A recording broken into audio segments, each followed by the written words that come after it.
Robotic spine surgery સાથે કરોડરજ્જુની સંભાળમાં ક્રાંતિ આવી.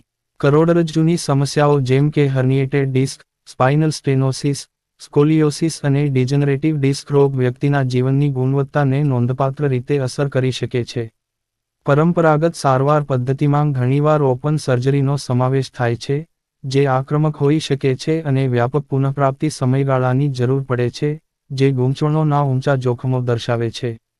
તેનાથી વિપરીત, રોબોટિક સ્પાઇન સર્જરી અસંખ્ય ફાયદાઓ સાથે ન્યૂનતમ આક્રમક ઉકેલ પ્રદાન કરે છે. રોબોટિક સ્પાઇન સર્જરીમાં નાના ચીરાનો સમાવેશ થાય છે, જેનાથી પેશીઓને ઓછું નુકસાન થાય છે અને ઝડપી ઉપચાર થાય છે. રોબોટિક સિસ્ટમ દ્વારા પૂરી પાડવામાં આવેલ ઉન્નત ચોકસાઈ જટિલતાઓનું જોખમ ઘટાડે છે અને સર્જિકલ પરિણામોમાં સુધારો કરે છે.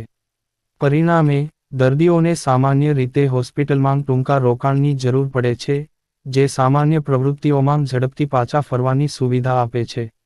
સ્તવ્ય સ્પાઇન હોસ્પિટલ દ્વારા રોબોટિક સ્પાઇન સર્જરીની જાગરૂકતા માટે પ્રેસ મીટનું આયોજન કર્યું હતું, જેમાં ડો. ભરત દવે, ડો. મીરાંત દવે, ડો. શિવાનંદ, ડો. રવિ રંજન રાય અને ડો. અજય કૃષ્ણન સહિતના પ્રતિષ્ઠિત ડોક્ટરોએ કરોડરજ્જુની શસ્ત્રક્રિયા માટેના આ પરિવર્તનકારી અભિગમ પર તેમની આંતરદૃષ્ટિ અને અનુભવો શેર કર્યા હતા.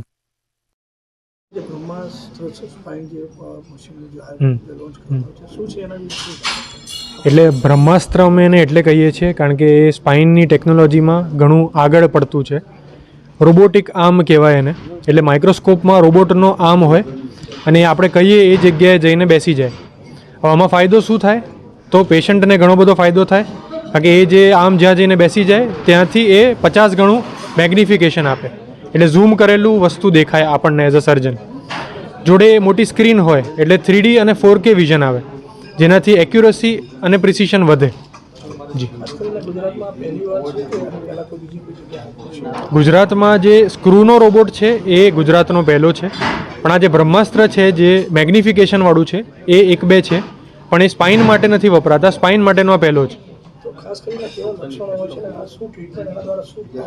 જી, એટલે WHO પ્રમાણે એવું છે કે 80% લોકોને જિંદગીમાં એક વખત સ્પાઇનનો દુખાવો થાય, એ કમરનો હોય કે ગરદનનો હોય. હવે સ્પાઇનના દુખાવાના કારણો બધા બહુ હોય, જેમ કે ગાદી ખસી જવી, જેમ કે હાડકામાં કોઈક પ્રોબ્લેમ થવો, જેમ કે માંસપેશીઓનો પ્રોબ્લેમ હોવો. હવે આ બધીમાંથી શું છે એ ડાયગ્નોસિસ કરવું જરૂરી હોય અને એ પ્રમાણે એની ટ્રીટમેન્ટ હોય. મોટાભાગના દર્દીઓને રિહેબિલિટેશનથી જ સારું થઈ જાય, પણ 10% દર્દીઓને સર્જરીની જરૂર પડે, અને અમે કાણામાંથી કરી શકીએ એવો જ અમારો પ્રયત્ન હોય.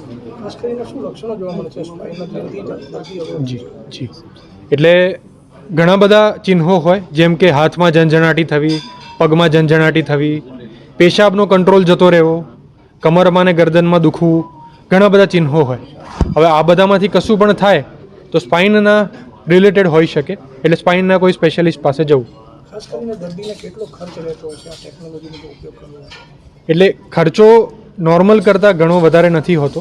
અમારા હોસ્પિટલમાં એટલો બધો ખર્ચો નથી થતો. અમે સ્પેસિફિક કોઈ વસ્તુ ના કહી શકીએ, કારણ કે દરેક સર્જરી જુદી જાતની હોય. એટલે હવે મોટી સર્જરી કરવાની આવે તો ખર્ચો એ પ્રમાણેનો હોય, ખૂબ નાની સર્જરી કાણામાંથી કરવાની આવે તો ઓછો હોય.